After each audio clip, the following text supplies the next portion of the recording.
Hey guys, how's it going? This is Bill Wick here.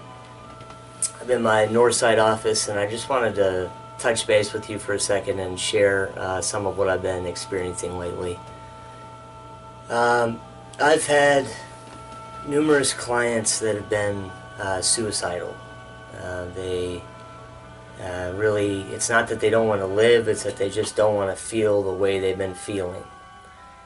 And you know, my heart is pretty big, you know, when it comes to people in general, and particularly because my father committed suicide, you know, back in 1992. I have kind of a soft spot for that, you know. And the thing that is really emotional for me is that 95% of these people are good people, you know. They are honest, they have integrity, they're focused, they're committed. You know, it's like they engage and do everything that they need to do in a way to be where it is that they want to be. And you know, it's the type of situation where when life shows up and, you know, crisis kind of comes in, which is a common theme these days. When that crisis shows up, a lot of times it's like a forest fire that happens by lightning. You know, it burns down the forest to make way for new things. And a lot of times, crisis is what it takes for us to let go of certain things that have been plaguing us, you know. For quite some time, usually it's a recurring theme, or it's a loop that continues to play over and over and over again until we get to a point to where we're ready to let go of whatever it is that we're hanging on to, you know. And the theme that I'm starting to see is that the old way in a lot of people's lives is beginning to fall away.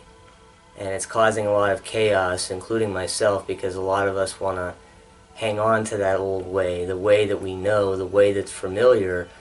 And so when it's taken from us through circumstances and through life, it can be extremely painful, and it can be very frightening. You know, when things aren't going the way that they've been going, you know, and when change is thrown at us, a lot of times it's kind of like a curved ball, you know. It's one of those things where when it comes unexpected. It becomes very frightening and kind of unnerving to have to move into that change. And, you know, a common theme for what I've been seeing lately, particularly with people that are extremely suicidal, is that they feel that the change is imminent, that the change is necessary. Career shifts is a common thing where, you know, a person will come in and it will, you know, their career won't be resonating with them anymore, and it will continue to kind of drive them down into the ground because there's an inner push that's so strong and that's so powerful that is saying, let go. You know, and the fear of the unknown and the fear of the scarcity or losing everything to kind of go into these territories can be debilitating, even if no action actually is really even necessary to be taken at this time, you know. So, man, what I notice is that when we become open to change, you know, when we become willing to change, even though we may not like the way we feel, if we're open to the fact that there are things in our lives that need to be let go, there are things in our lives that need to be balanced, then it becomes, I wouldn't say easier, but it becomes more simple. You know, it's never going to be easy to release things that have become almost encoded in our DNA, in a way, you know, things that are so tightly woven into our routine and into our life and into our psyches that it's like really difficult to let go of those routines. But in a sense, a lot of times we're forced to. You know, for whatever reason, you know, you would like to assign to it, the fact is that a lot of times The reason we get hit with these crises and these catastrophes in our lives is because it's the final warning, it's the final beckoning from the universe saying, okay, it's time to change, it's time to let this go. We've given you many subtle hints throughout the years, you haven't listened, and so unfortunately we need to do this to get the momentum moving in your life. You know, that's kind of my subjective experience on the matter, you know. But in terms of the depression and a lot of the suicidal thoughts, it's, you know, I've heard on several clients of mine and several people actually that one of the biggest themes is, I feel like I'm ready to go. You know, I feel like I'm ready to go to the other side. I'm ready to die. I'm not afraid, you know. And that may or may not be true for some of these people, but for the most part it comes from a fear that they're not going to be good enough, that they're not going to be able to measure up to this change. And because of that, their lower mind will give them these excuses to kind of take themselves out. You know, and it's happening. If you look at the suicide rates, they are increasing, you know. So, you know, in my personal life, I've noticed some anxiety and some fear has come up, and a lot of this has to do with fear of the unknown for me, fear of not succeeding, fear of, you know, a lot of my gut feelings, the gut instincts not really being correct, you know, and I'm okay with that because I know and I truly believe in my heart that it is necessary to go through some of these valleys, and that the ascension process is what I like to say is like the spiritual initiations that each and every one of us goes through, whether we're aware of it or not. These are initiations in life on this planet.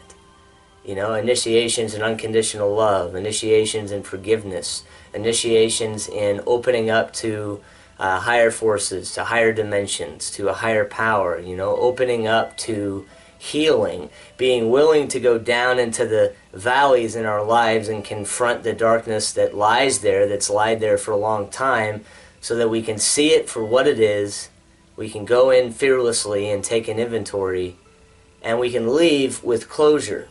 We don't have to heal the past, that's impossible to do, but what we can do is that we can segue back there, we can see it for what it is, we can see all of the wisdom and all of the experience and all the power that we've gained from that suffering, and then we can shift forward into, you know, another direction. You know, so for those of you out there that are feeling like there's no way out, you know, and that are feeling hopeless, I have news for you. It's clearing away the old to make way for the new. And if you just hang in there, and you hang on tight, and you connect with people that love you and care about you, you will get to the other side. You will get to that peace within yourself. So long as you do the next right thing, you can't fail, you know. And, you know, to take yourself out at this point, you'd really be missing out on some amazing things that are happening, you know, collectively in this world. That's one of the reasons I believe that, you know, we came here, that you came here, you know.